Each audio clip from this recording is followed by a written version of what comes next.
Welcome one, welcome all to the 2025 Summer Game Fest playoffs. Today, we're going to be going through, we got 32 reveals that took place during the Summer Game Fest season, and I'm going to be going through, matching them up. 16 matchups, only one winner. We're going to crown the 2025 Summer Game Fest champion. I don't know. I'm trying to think of new ideas, new ways to spin some content for y'all's enjoyment. So let me know if you enjoy this, like it, comment, all of that good stuff. Massively helps out. Gets this to more eyeballs. So yeah, over the last week or so, I've watched well over 100 trailers, many showcases, and I have been keeping a list on my phone of the things that caught my eye. And over the last couple days, I've been trying to whittle that list down as it got, bigger and bigger. I was like, okay, but let me take off some of these things because I knew I wanted to do this 32, a seed tournament style thing. We're in the NBA playoff season where we're exiting March Madness season. So we're in that real bracket season. Bracket I'm just trying to think of something with some alliteration there. Bracket.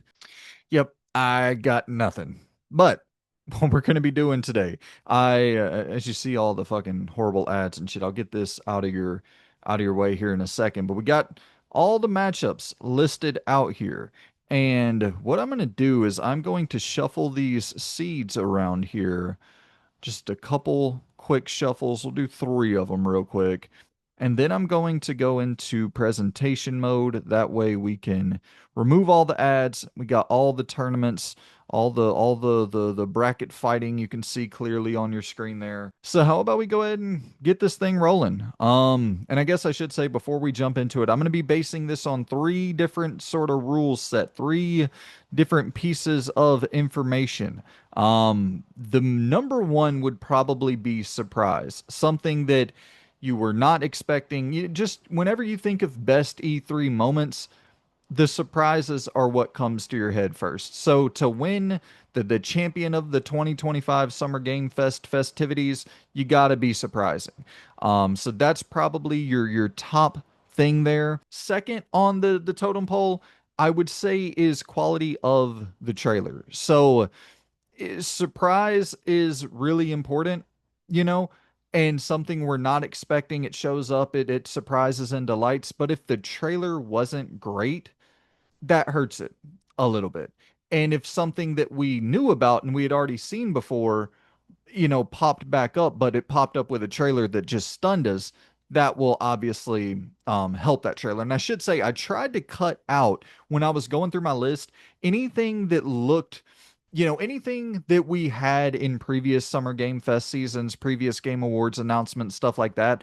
I tried to cut all of those out unless it was something that provided us new information, a release date, some new gameplay, something new to kind of, to talk about here. And then third on the old criteria spreadsheet is obviously some sort of personal bend.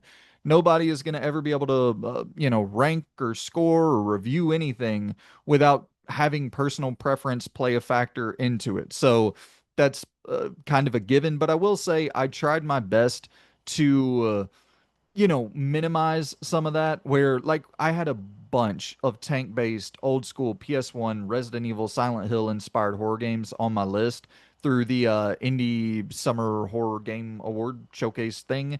But it was like there were a lot of those revealed, and we've been getting a lot of those lately.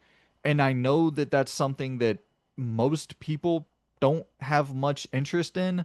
I have a lot of, I love that genre, but even I am able to look at it and go, okay, yeah, that's where we're getting to a point of real oversaturation there.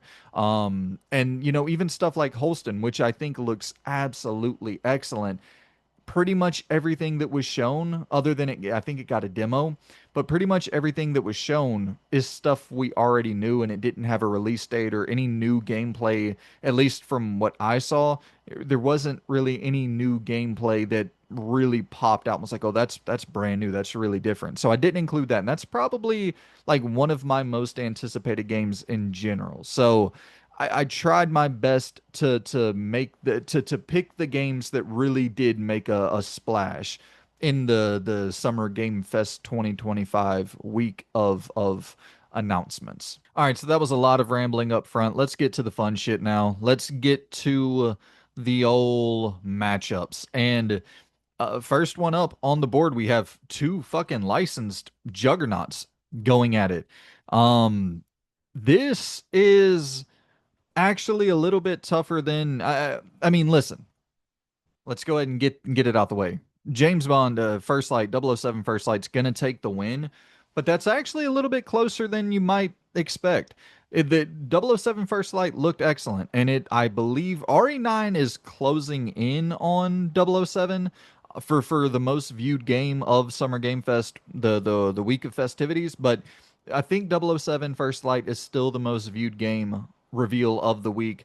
A big surprise, some great looking fucking gameplay, and I think it alleviated a lot of the fears that people had of it just being kind of Hitman adjacent with the gameplay. Like you did see driving boats, and I think there was a shot in there where you're like flying a plane and you're driving cars, and it's more explosive. The set pieces look bigger. It looks more to have like a more, high quality story and cinematic presentation. So it looked really, really good. I will say though, in terms of like, I definitely did not expect Deadpool whatsoever. And I think it would maybe have a leg up in the surprise factor because 007 was announced that it was going to be shown this week. So that took a little bit of the surprise element away from 007, whereas Deadpool just popped up out of nowhere.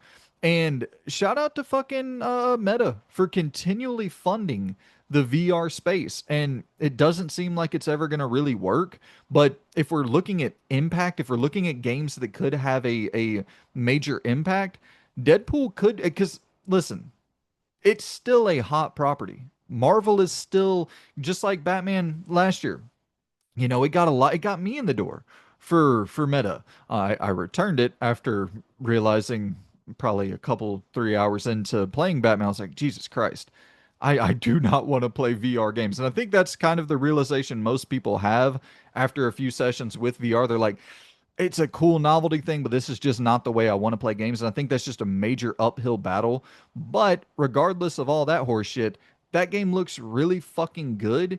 And it's really, really important. So for weighing impact, you gotta give some major props to Deadpool on that front. But 007 First Light was a real juggernaut of the week. And I guess we're back to back with the fucking juggernauts of the week.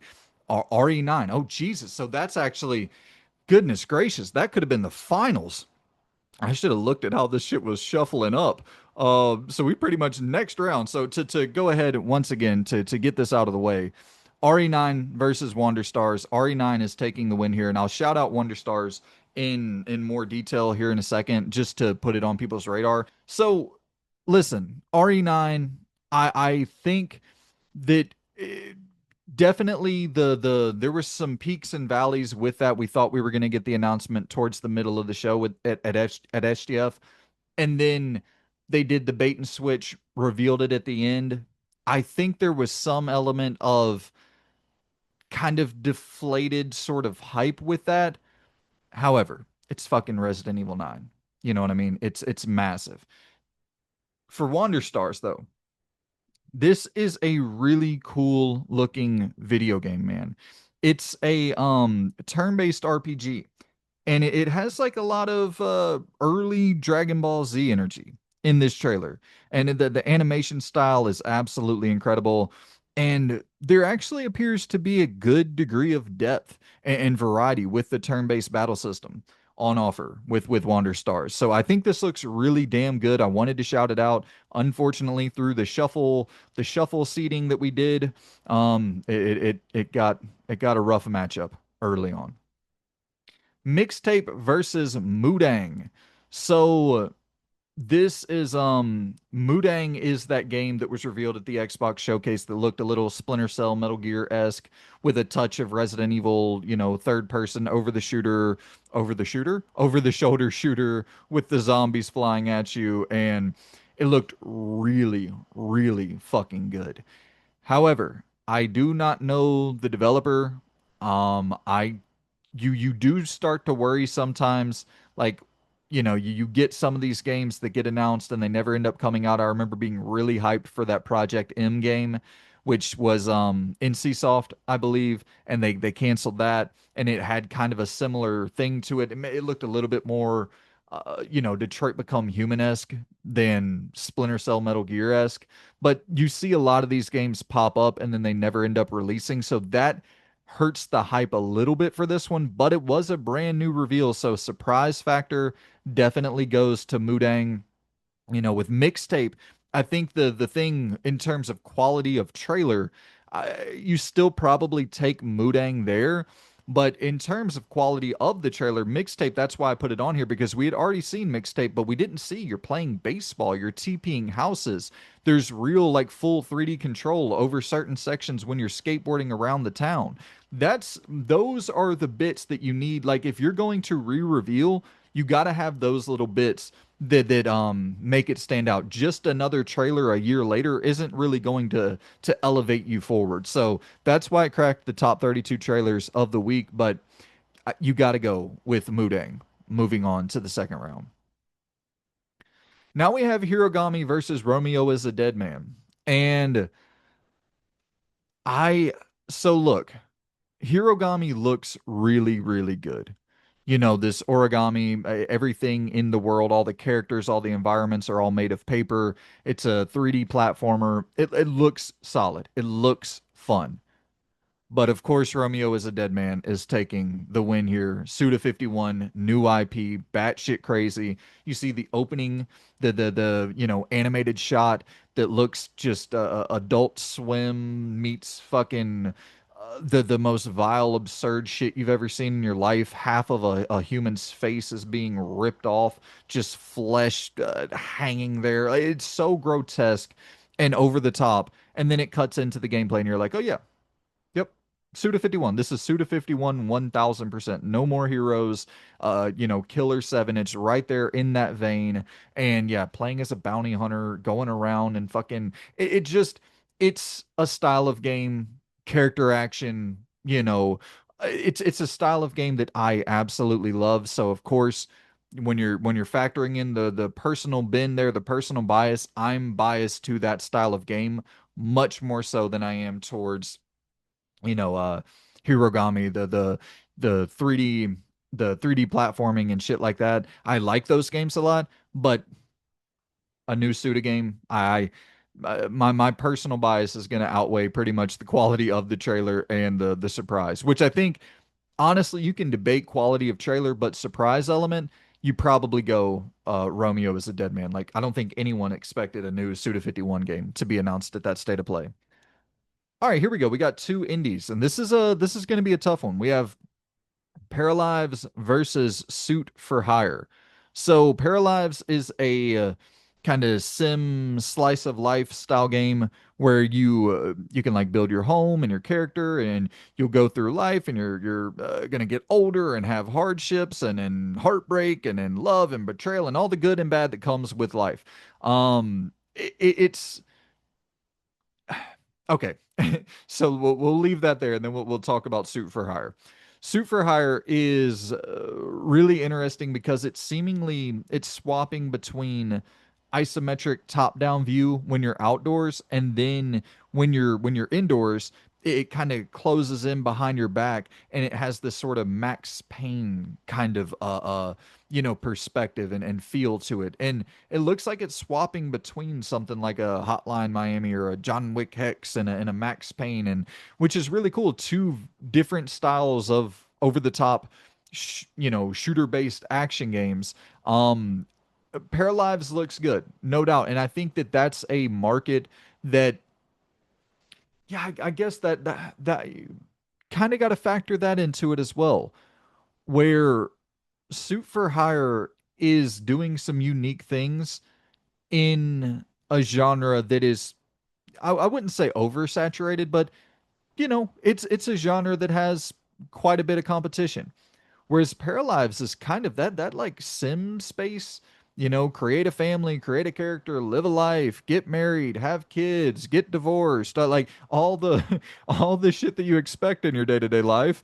Like there's really not many games of that ilk anymore. So I think Suit for Hire is the one I would personally go with, but I'm gonna go with Paralives for just overall, like, I think that in terms of impact, in terms of I also think the quality of the trailer was really strong. Surprise, you can kind of go either which way. You're not really expecting much of anything from the indie space. Like it's not like, oh, unless you are so, nitty gritty, you follow all the indie teams, you know exactly what people are working on. But if you're not in that space, pretty much any reveal, new IP from an indie team is a surprise because you're just inherently not expecting it, you know? So we'll go with Paralives though, because that's more fresh. There's more originality with Paralives, I would say. Mina the Hollower versus Mortal Shell 2. So Mortal Shell 2, I this is gonna surprise a lot of people, but I think I'm actually gonna select Mortal Shell 2. And it's kind of similar where if you put both of these games in front of me, I would probably prefer Mina the Hollower because I just don't like the Souls genre at all.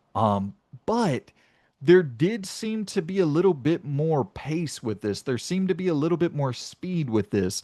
And there was times where it was such a fucking great trailer with like so much different shit going on. You know, third person shooting. You had some like RE4 energy taking place at a certain point of this Mortal Shell 2 trailer that like I forgot it was a Souls game at a certain point. You know what I mean? I was like, is this gonna be a Souls like experience? And I think that's just such a testament to the quality of the trailer where it's like, damn, they got so much going on that you're not exactly sure what specific lane, what specific genre this thing is gonna be. You know, is it like a third person shooter? Is it a Souls like? Is it a character like it had a lot going on in that trailer. The music was so badass that it was just in terms of quality of trailer, I think that was legitimately one of the better trailers of all of SGF weekend. Really, really strong trailer. And Mina the Hollower looks absolutely stunning as well. No debate, no doubt about that whatsoever. But I think if I had to pick one or the other in terms of just overall presentation, quality of trailer, and surprise, Mina the Hollower had been announced for a long time, and Mortal Shell 2 just kind of popped up out of nowhere. So I'm going to go Mortal Shell 2 on that one. I would personally take Mina the Hollower, but based on the criteria, Mortal Shell 2 wins that one. And now we have Quite a Ride versus Blood of the Dawnwalker. So, Quite a Ride is it kind of looks like a indie, which I guess Pacific Drive. I was gonna say it looks like an indie Pacific Drive, but I guess Pacific Drive was, very much an indie game. But it looks like an even more indie game that didn't secure any kind of funding from a PlayStation or from a was that it was Kepler as well, right? The same people who did yeah, I think it was Kepler, the same people who did 33. Oh my God, I'm blank. Expedition 33. I think it was the same publisher. So they had some money behind it. Quite a Ride doesn't have that same type of funding, obviously. You're seeing a riding around in first person on a bicycle and avoiding these Cthulian fucking Cthulian? Lovecraftian? Oh, I don't think Cthulian is a word, which I guess most of these made up fucking horseshit fantasy words aren't words, but you get what I'm saying. It's a Lovecraftian style monster fucking roaming around. You're roaming around on your bicycle in first person, trying to avoid these hazards. And yeah, it looks really, really unique. And that's once again, when I was watching that indie horror showcase, I was constantly looking for the unique thing. And this was one of the most unique games that really stood out to me. So quite a ride, quite a trailer. Blood of the Dawnwalker, though. So this is actually tougher than it should be because Blood of the Dawnwalker is, I mean, I'm so much more excited for Blood of the Dawnwalker. However, I don't think that trailer was all that strong for Blood of the Dawn Walker. It was a lot of like I'm talking 3 to 5 second clips of gameplay. I would have been happy with, you know, 12 to 15 seconds of some of these shots. You know what I mean? Just to see, like, I want to see you swing your sword, and then I want to see you, dodge an attack, parry an attack.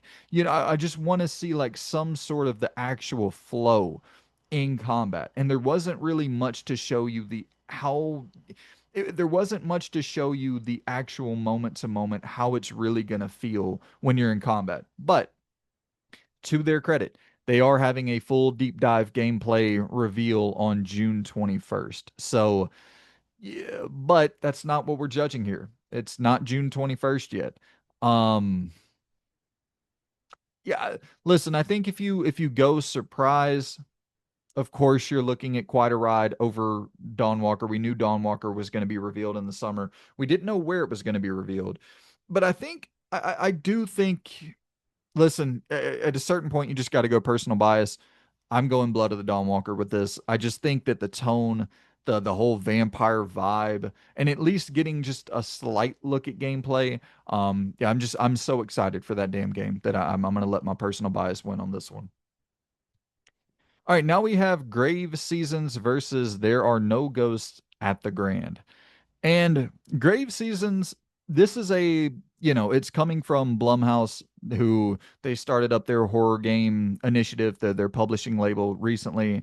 And the whole idea for this game is that every time you boot up a new run, someone is randomly selected to be the serial killer of your town.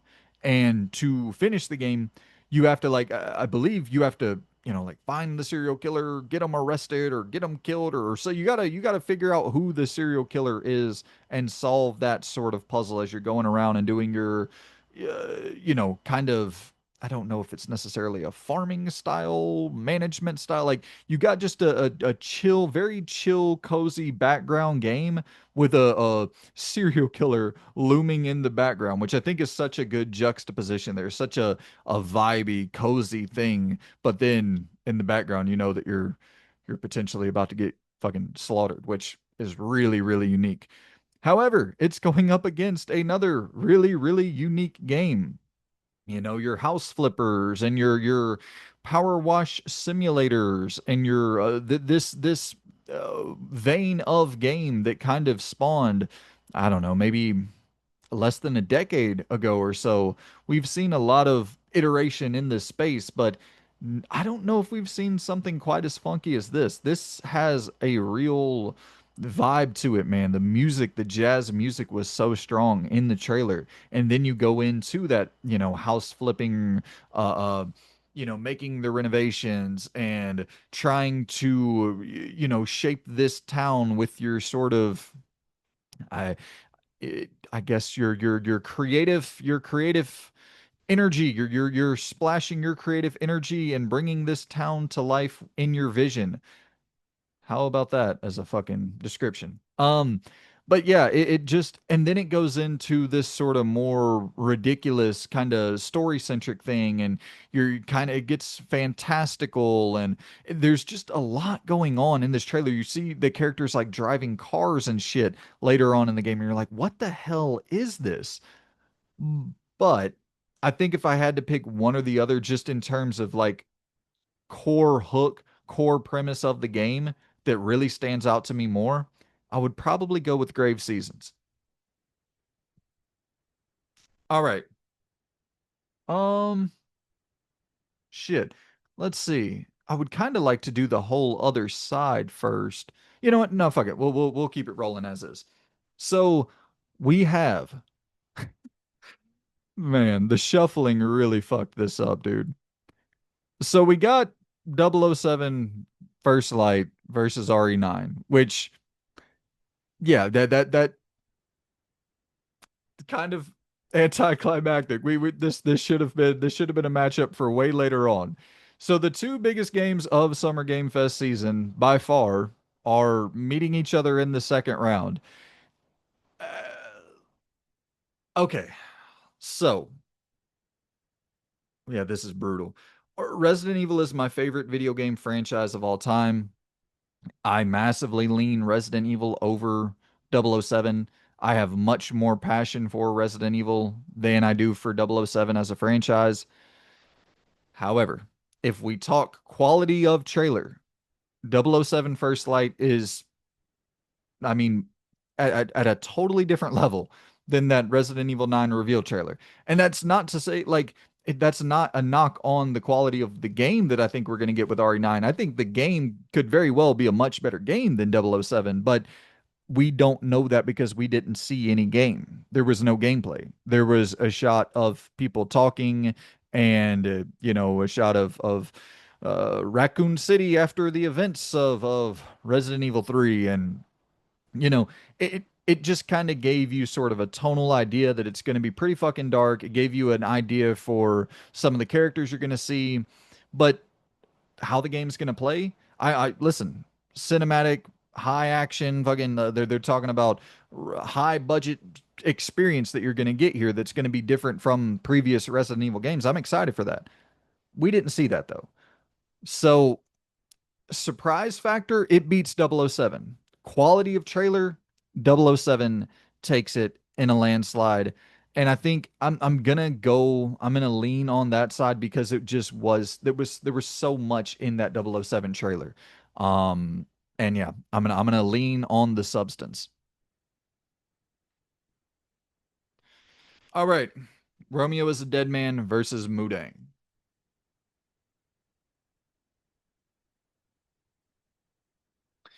So this is I think that this is going to be one that kind of comes down to this is going to come down more so to pedigree. You know what I mean? And we've explained the matchups thoroughly in the kind of first round, so we're not going to dive as deep into each individual game. But I think that yeah, I'm going Romeo as a dead man here. I think that Mudang game probably looks better, but I have zero faith that we'll ever see it release. Paralives versus Mortal Shell 2.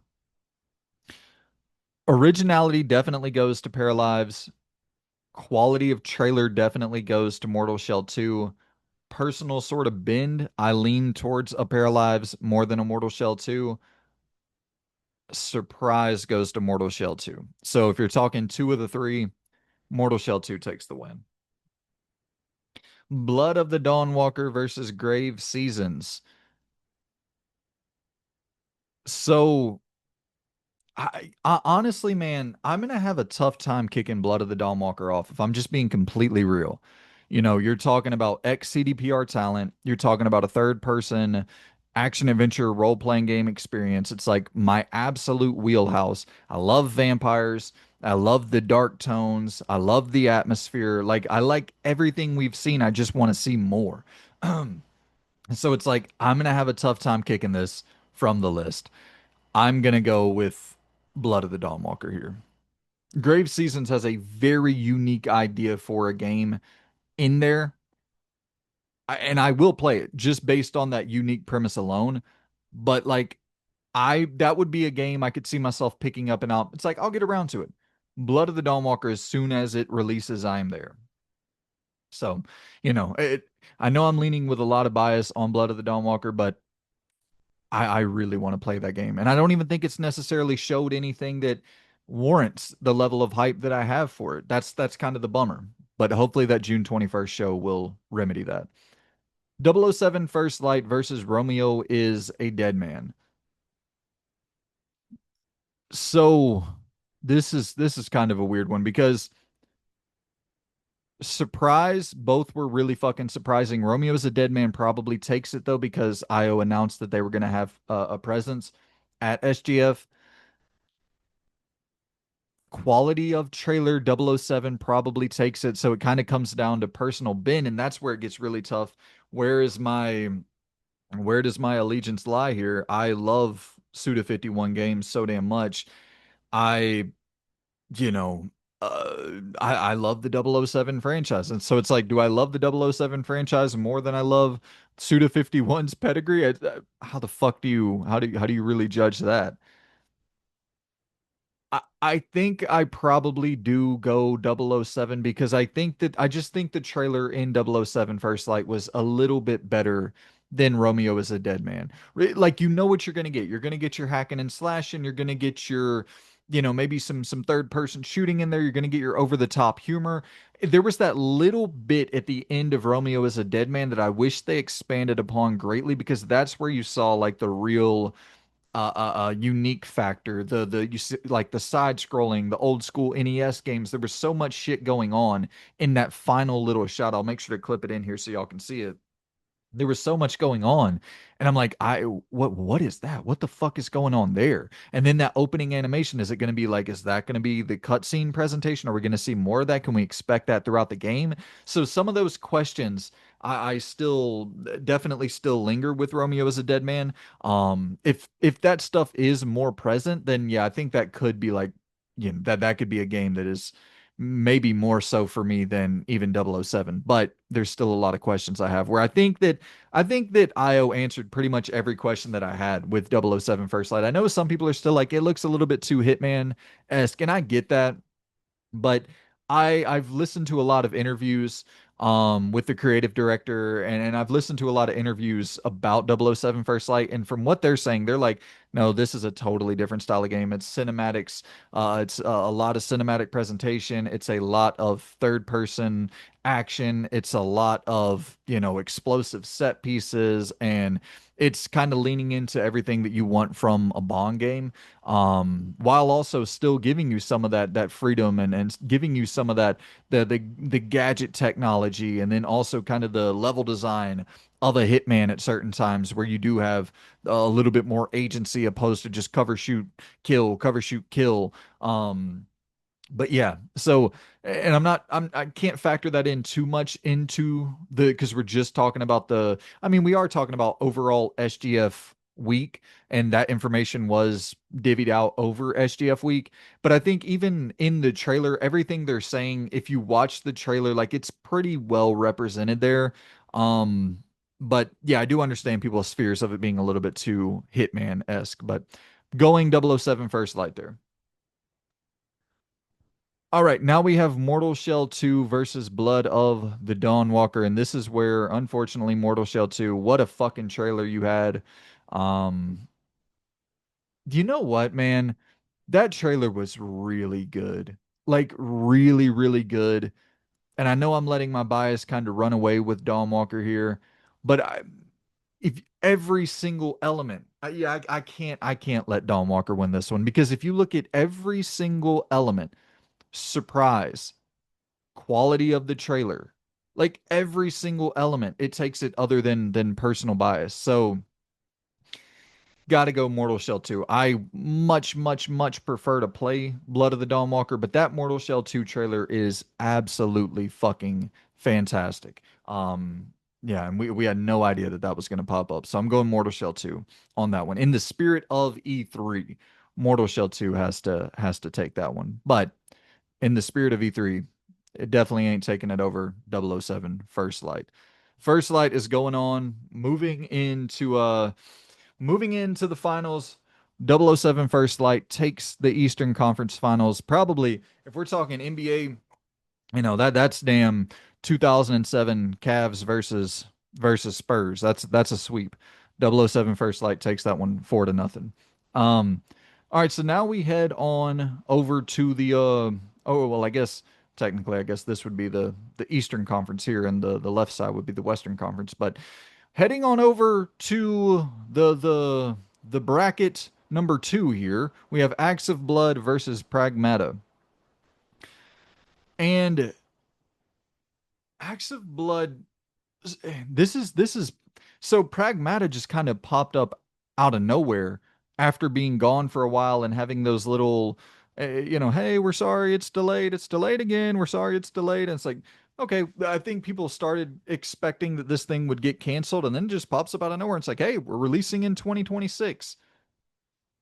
So surprised you go Pragmata. Nobody was expecting that at that state of play. But I do think quality of trailer, you go Acts of Blood for sure. This solo project, fucking Sifu, it had a lot of Sifu look to it, but there was some platforming going on there.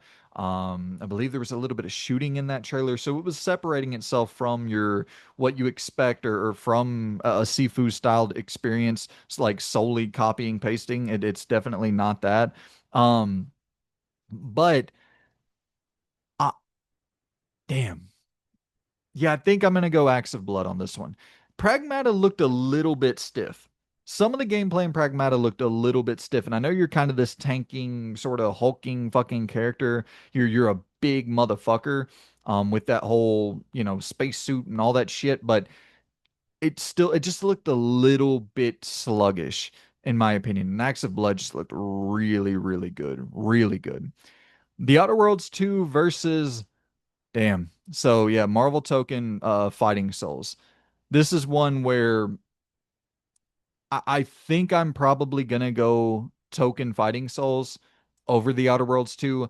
Just because there is one element of the Outer Worlds 2 that I will shout out, and it's their flaw system, which is something that like I really liked that idea in the past, but I think that they're trying to further emphasize the weight that that flaw system carries in the Outer Worlds 2, where like you'll have certain things where um if you accept a flaw for your knees or some shit to get some bonus, you'll be able to stealth around better. But as you get up out of stealth, your knees will pop, and people like the enemies will be able to hear your knees popping from a further distance. Shit like that is really unique, and it kind of just it adds to that charm factor of Obsidian writing for one, but just the Outer Worlds universe, that tone that they put on full display, a lot of humor, a lot of levity.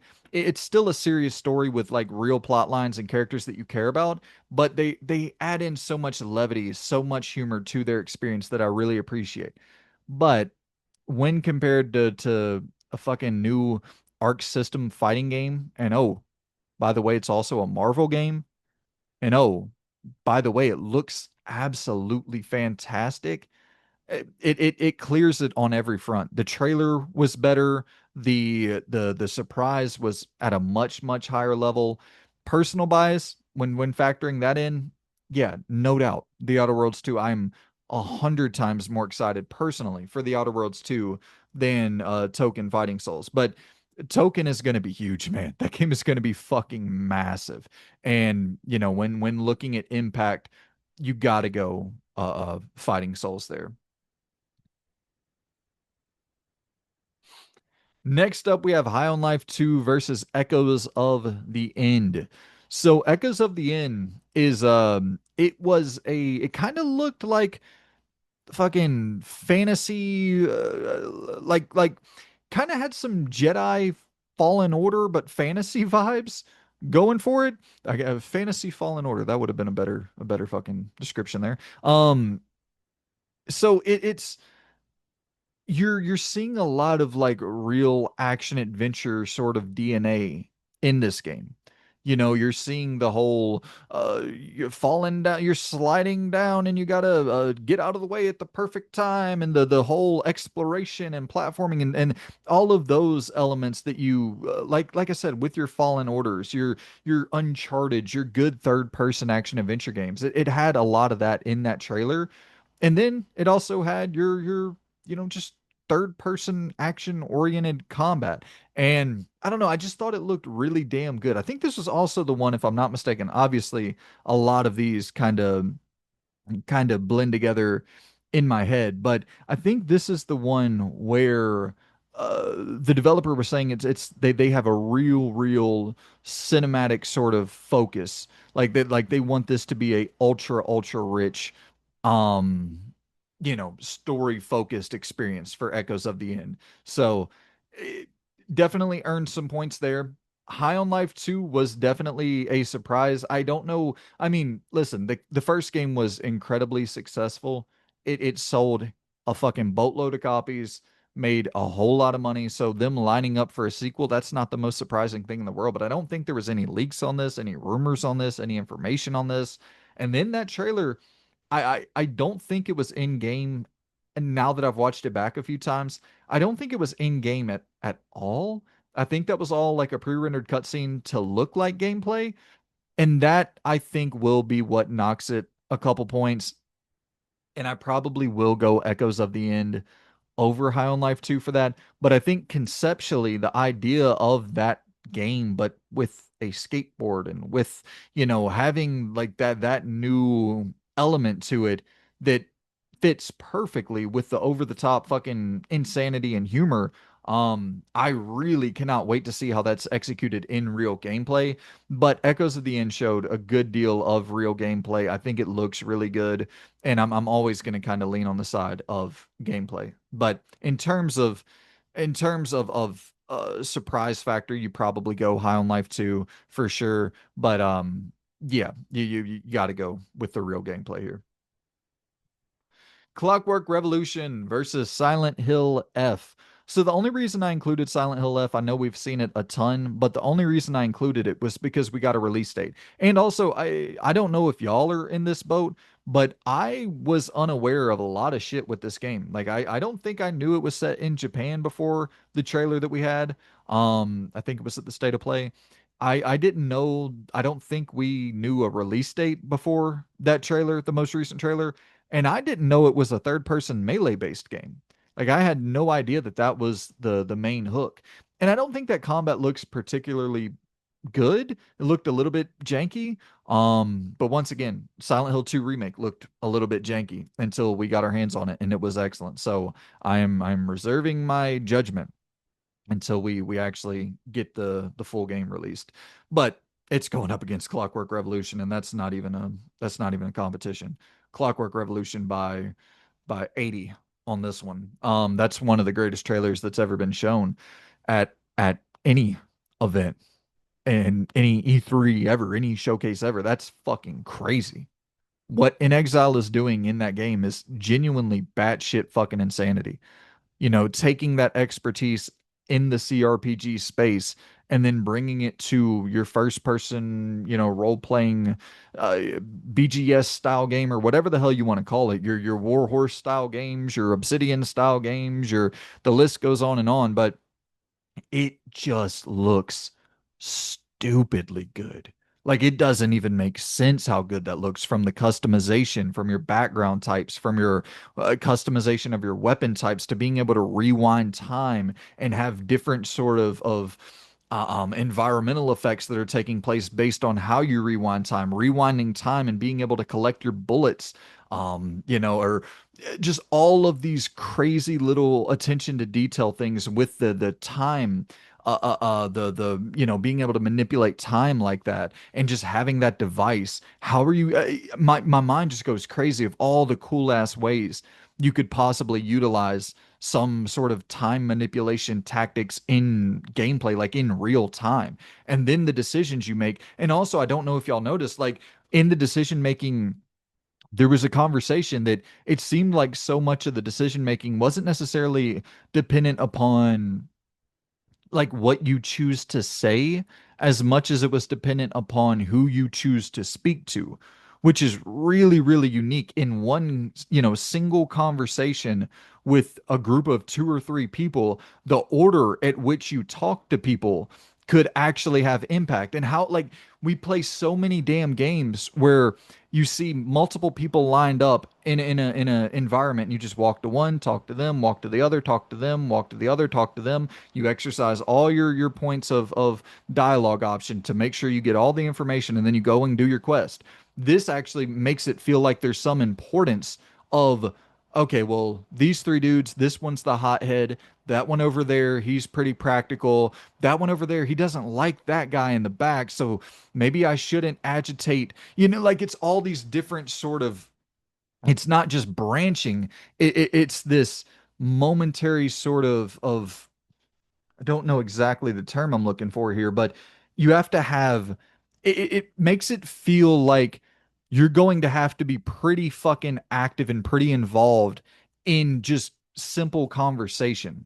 At least that's what I'm hoping for. Where even just very simple conversation can have drastic consequence, and that will make you really like glued in to all the story beats. So I'm hoping it nails all of that. But from what we saw and the gameplay, I didn't even talk about the gunplay. What the main thing that everyone is going to criticize, The Outer Worlds 2, not, I thought it was really good gunplay, not top tier gunplay, and you forgive that because it's a great role-playing game. Obviously your Fallouts or whatever, like you forgive a lot of those elements because it's like, yeah, I'm here for the role playing experience. And then you tolerate the gameplay. This looks to be like, no, dude, you're getting a first person shooter with all the same depth and fucking systems and mechanics and all of that that you get with your role playing games. It just the headshots, the brutality on offer with the first part, it looked so good. It looked so fucking good, man. Yeah, that uh, it there's there's a 10-minute fucking rant about Clockwork Revolution. It absolutely moves on. But kind of sticking right here, The Expanse. The what is it? Let's zoom in on this. Osiris Reborn is is what that says there. Oh shit, I'm fucking stuff up. Yeah, Osiris Reborn. The Expanse Osiris Reborn. So, this is kind of the same thing applying there, talking about In Exile taking their CRPG roots to, I don't know what you want to call it, the mainstream or a broader audience or kind of just a more popular genre, you know. And this is Owlcat taking that CRPG experience and making their first Mass Effect style game, a third person cover based shooter with all of your role playing and all of those sensibilities that you love from your Mass Effects and hopefully from your Owlcat games previous work as well. But this is going to elevate that studio to totally new heights if they succeed with this. And it's also, I think a big thing about these E3 weekends and a big thing about just showcases in general is whenever you have a franchise that you love and it's like, oh my God, we might be getting a dream game from my favorite franchise. The Expanse isn't that for me personally, but that elevates so much more to the overall surprise factor, the hype factor, all of that whenever it's like, oh my God, new Wolverine, KOTOR remake, Spider-Man from Insomniac, whatever the case may be. These announcements, the Blade game, if you're like, oh shit, I love Arcane. Blade's my favorite superhero. Indiana Jones, like those Hogwarts, when you get your dream licensed title, it can elevate an announcement to a totally new level. The Expanse, like I said, is not that for me. And it's getting matched up with one of the best trailers of the entire week as well, with Atomic Heart 2.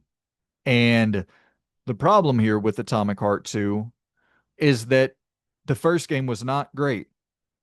And the first trailer or the roll up, all the build up, the hype, the announcements, all the trailers leading up to Atomic Heart 1 were fucking great. So when I see this trailer and it's also fucking great, but I will say this, it's a totally different level of amazing. You're flying planes, you're driving cars, you got a grapple gun. So Atomic Heart 1 constantly struggled to be fun, in my opinion. Like it never got to a point where it's like, yeah, this is fun to play. Great world building, interesting story. Fun to play? Not really. And so this just seems to be leaning into the fun 100%, which I do think the trailer, like if you look at Atomic Heart 2, which I'll have both of them running, that way y'all can, I want y'all to be able to see the shit we're talking about as well. But when you look at Atomic Heart 2 versus that Expanse trailer, you get a little glimpse of gameplay at the end of that Expanse trailer.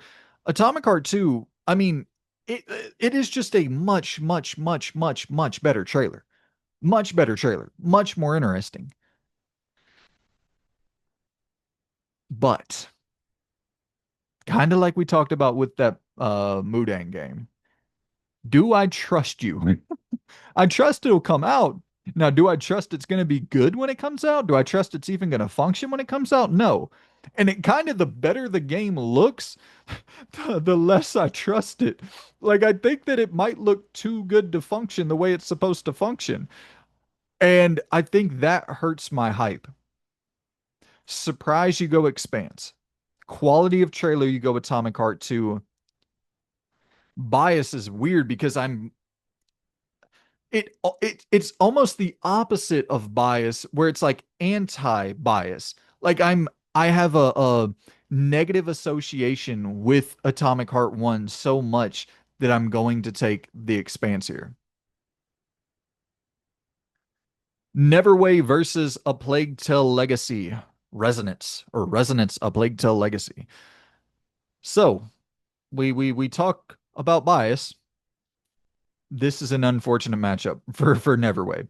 I want to give it its quick shout out before we before we move on from it because it does look really cool.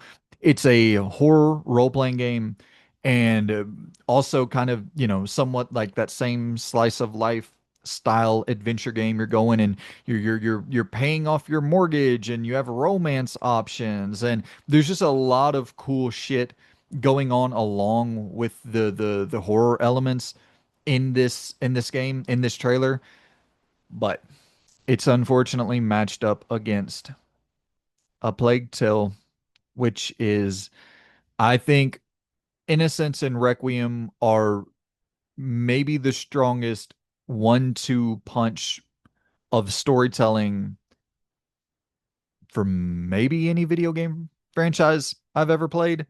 Like they are top tier storytellers, top fucking tier storytellers.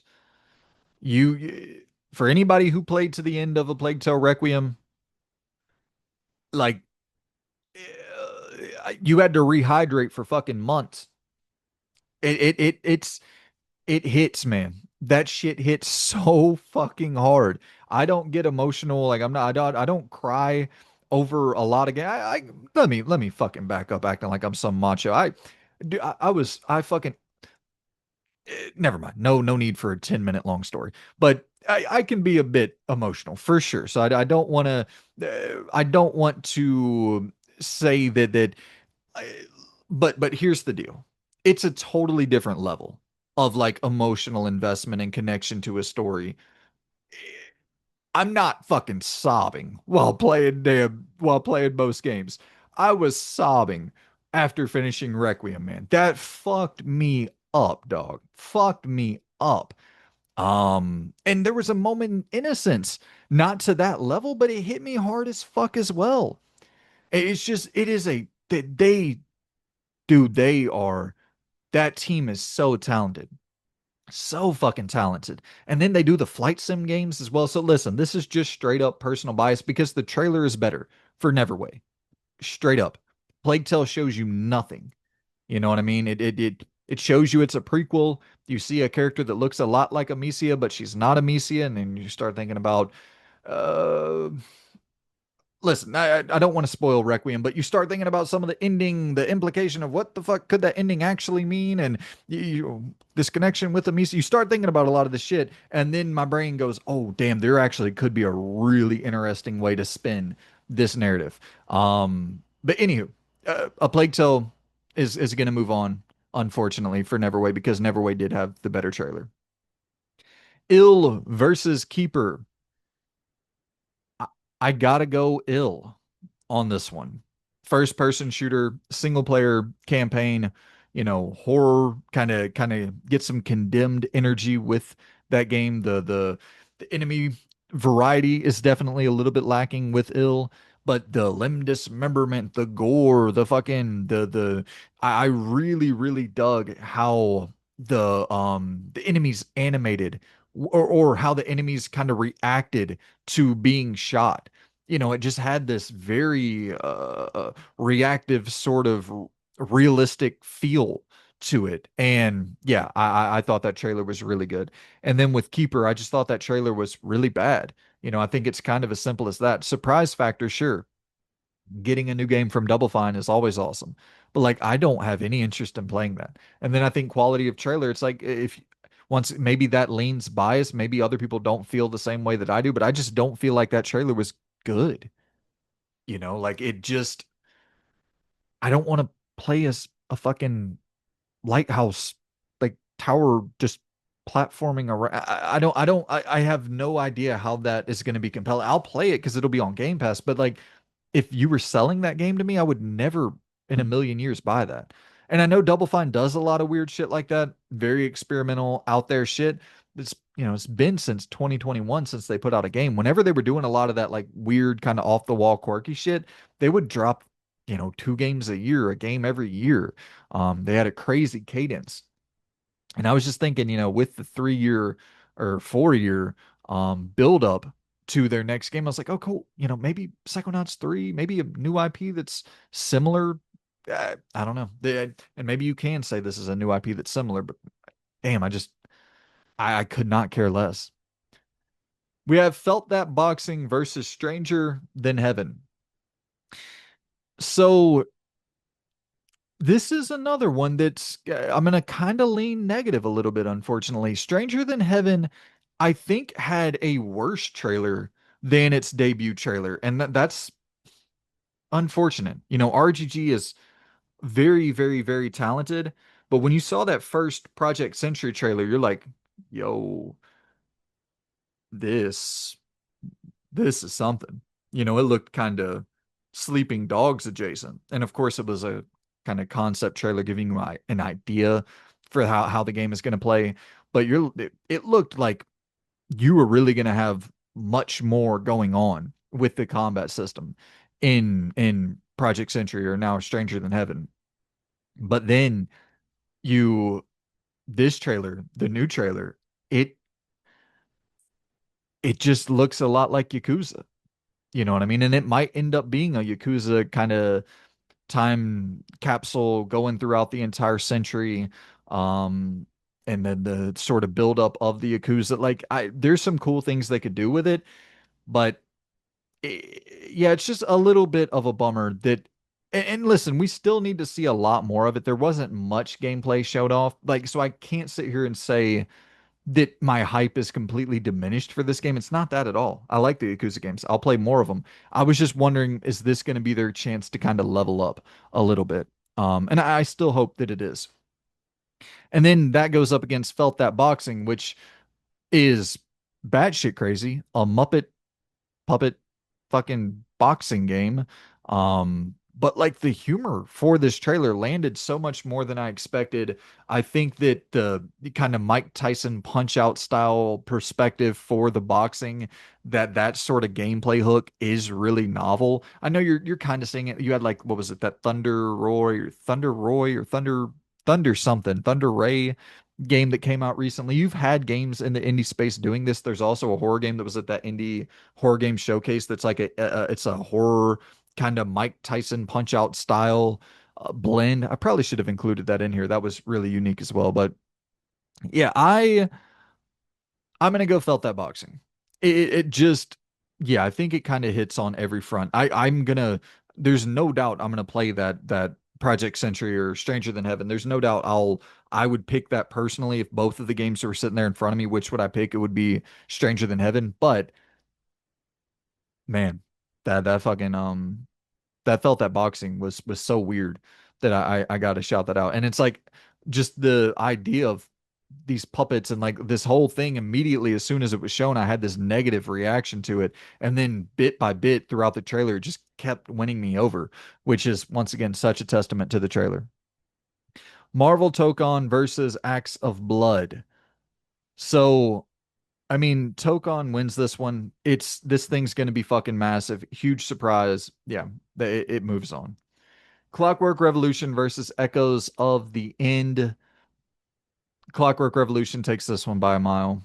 Just that looks like a game of the generation contender. The Expanse versus Resonance, Plague Tale Resonance.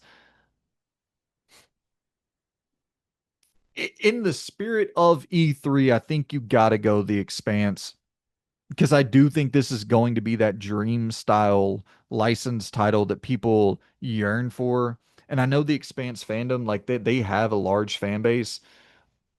Surprise factor definitely goes to the Expanse.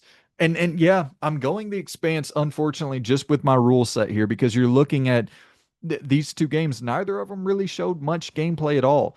but the Expanse showed a little bit more. So I think quality of trailer, you do take the Expanse over Resonance.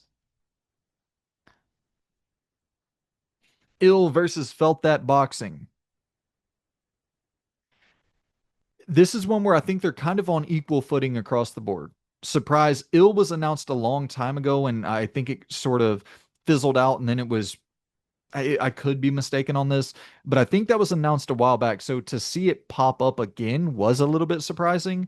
Um, and yeah, so I think surprise, quality of trailer, you can debate all that.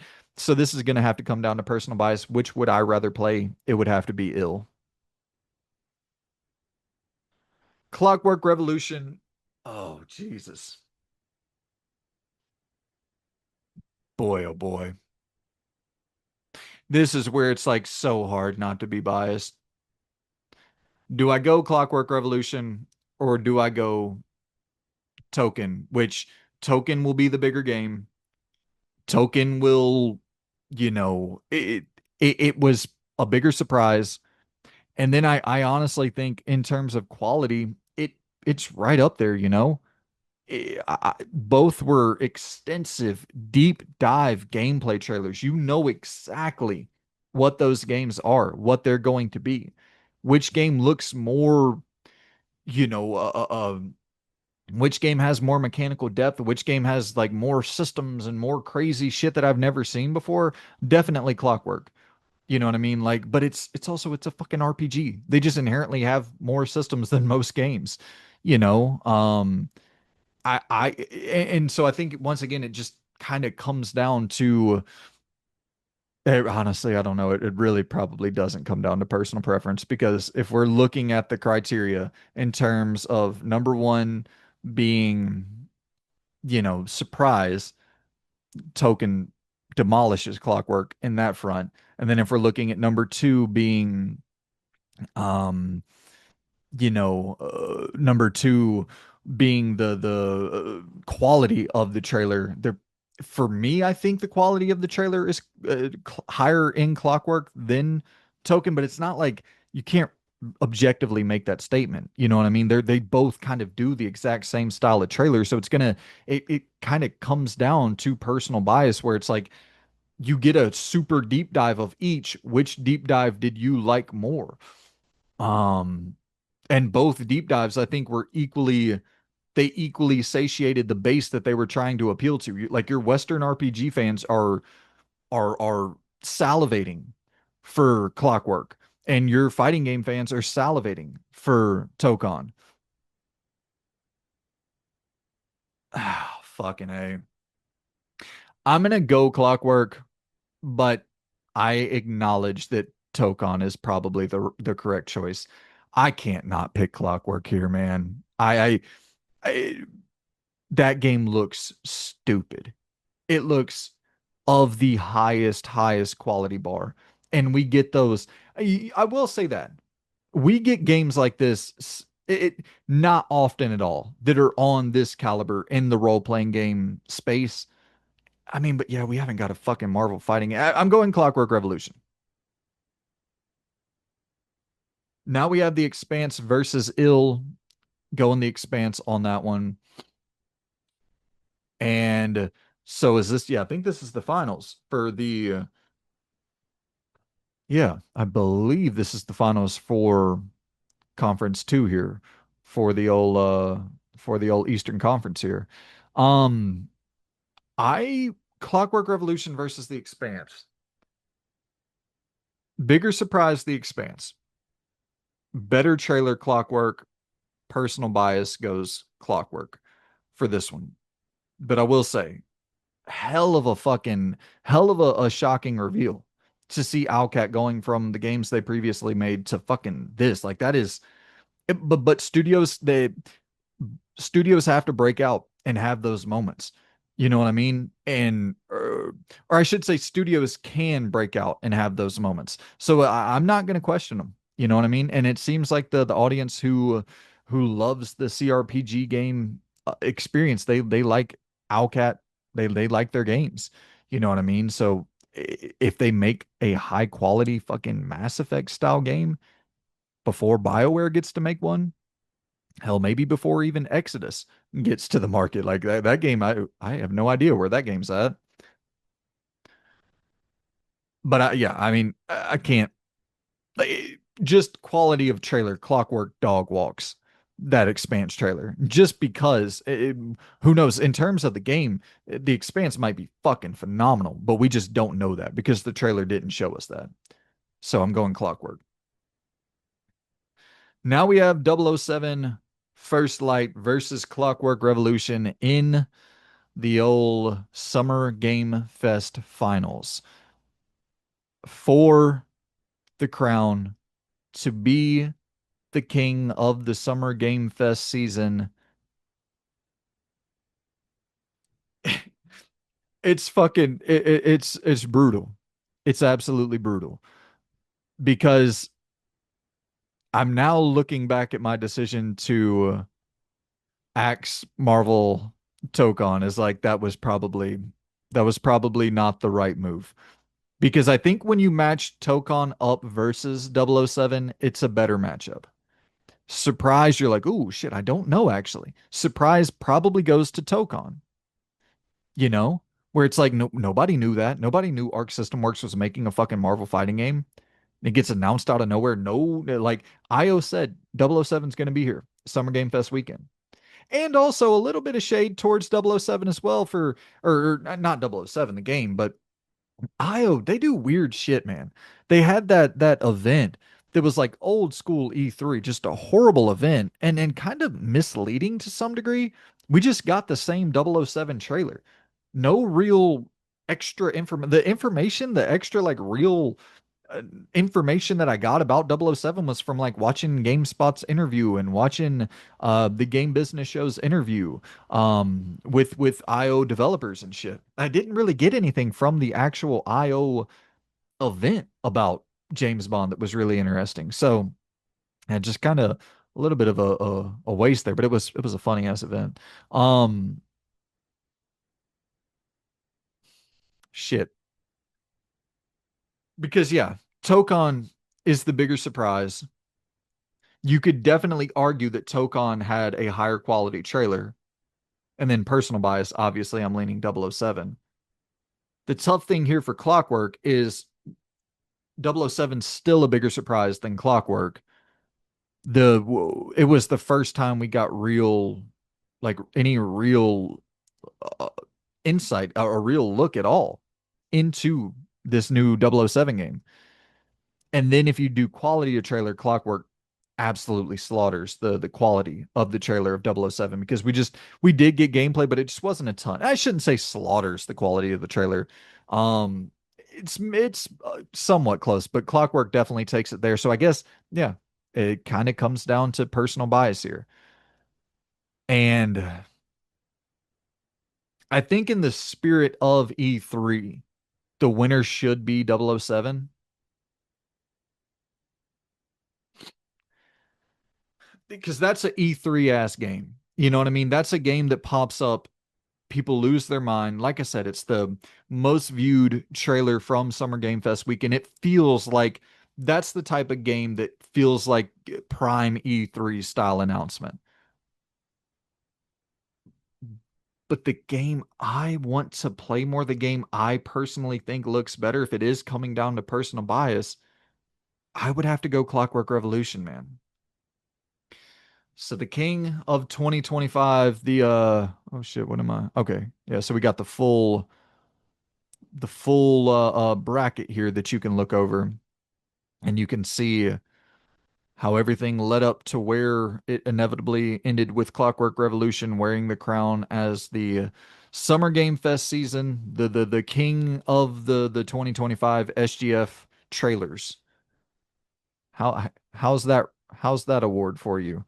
In Exile. I'm sure you'll place that one on your on your fucking shelf full of arbitrary nonsensical fucking awards. But I don't know. I'm always trying to think of new shit to throw out here on the channel. So hopefully y'all enjoyed this sort of bracket style playoff system as we're in the playoff spirit with the NBA and then all of that shit. So yeah, man, let me know if y'all enjoyed it and also let me know for the full weekend though actually the full week. Let me know what your favorite reveal was. Was there anything that really jumped out at you that's like, yeah, that's the game of the week for me. So let me know your game of the week for SGF 2025. And let me know if you like this style of bracketing, this style of system, and I'll run it back quite a bit more often. I was thinking about doing a tier maker for this. I did a tier maker um last year after SGF, and I once again just trying to throw as many different ideas at the wall to see what sticks. So let me know how you enjoyed this, and let me know your game of Summer Game Fest week. Mine shall be Clockwork Revolution. And yeah, I genuinely do think that that's one of the best video game trailers that we've ever seen in the history of video game trailers. That was fucking crazy.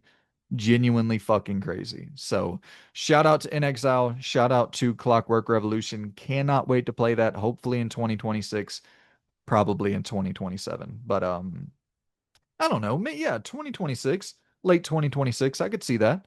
I could see that for sure. So, Clockwork Revolution is the old Summer Game Fest champion for 2025. Let me know yours down in the comments below, and I shall see you good people in the next video. Goodbye.